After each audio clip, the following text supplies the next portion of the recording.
یہ ایک نوجوان آدمی کی کہانی ہے جو کسی فیکٹری میں کام کرتا تھا۔ اس کا جو استاد تھا فیکٹری میں، وہ ایک بوڑھا سا آدمی تھا۔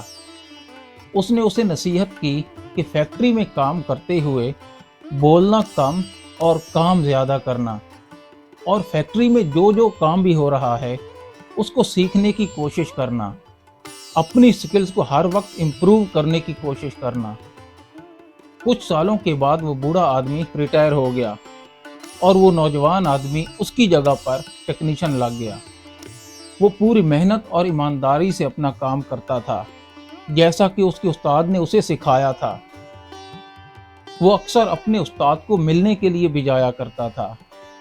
ایک دن وہ اس کو ملنے کے لیے گیا تو بوڑھے آدمی کو وہ تھوڑا سا اداس اور دکھی لگا۔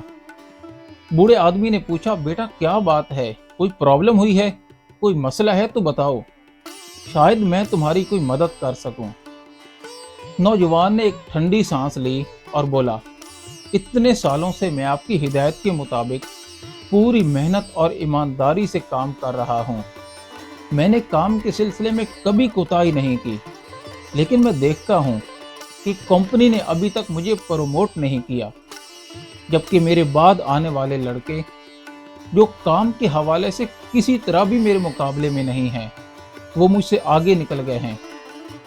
ان کے پاس نہ ہی میرے جتنا تجربہ ہے اور نہ ہی میری جیسی صلاحیتیں اور سکلز ہیں، لیکن کمپنی نے انہیں پروموٹ کر دیا ہے، اور میں جس نے فیکٹری کا سارا کام سنبھالا ہوا ہے، میں وہیں کا وہیں ہوں، اور یہ بات مجھے دکھ دیتی ہے۔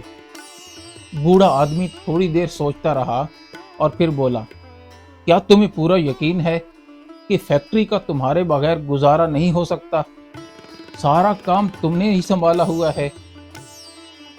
نوجوان نے کہا کہ جی ہاں بالکل، میں ایک دن فیکٹری نہ جاؤں تو سارا کام ڈسٹرب ہو جائے گا۔ بوڑھا آدمی تھوڑا دیر سوچتا رہا، پھر وہ نوجوان کی طرف مڑا اور بولا، اگر ایسا ہی ہے تو پھر ایک دن فیکٹری سے چھٹی کر لو، کوئی بھی وجہ بتا کر فیکٹری سے چھٹی لے لو، تمہیں تھوڑا سا ریسٹ کرنا چاہیے۔ نوجوان آدمی پہلے تو اس نصیحت پر تھوڑا حیران ہوا، لیکن پھر جیسے جیسے وہ سوچتا گیا اسے بات کی سمجھ آتی گئی۔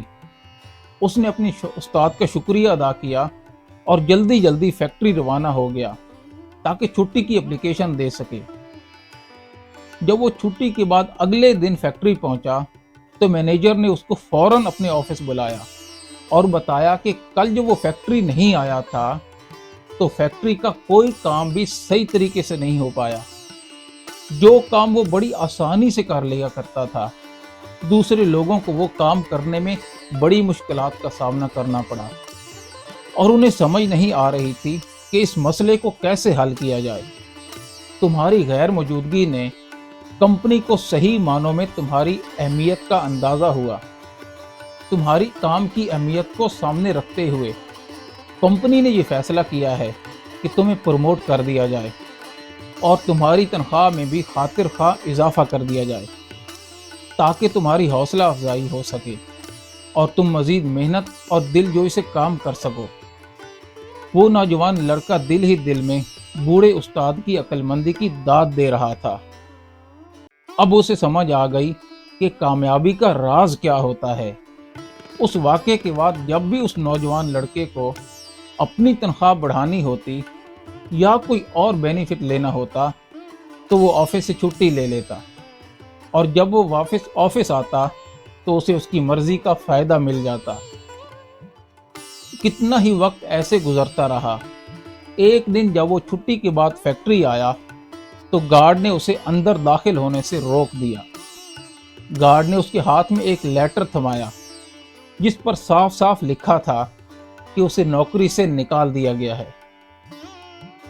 وہ نوجوان آدمی یہ سب دیکھ کر بڑا حیران ہوا۔ وہ ایک شوق کی کیفیت میں تھا۔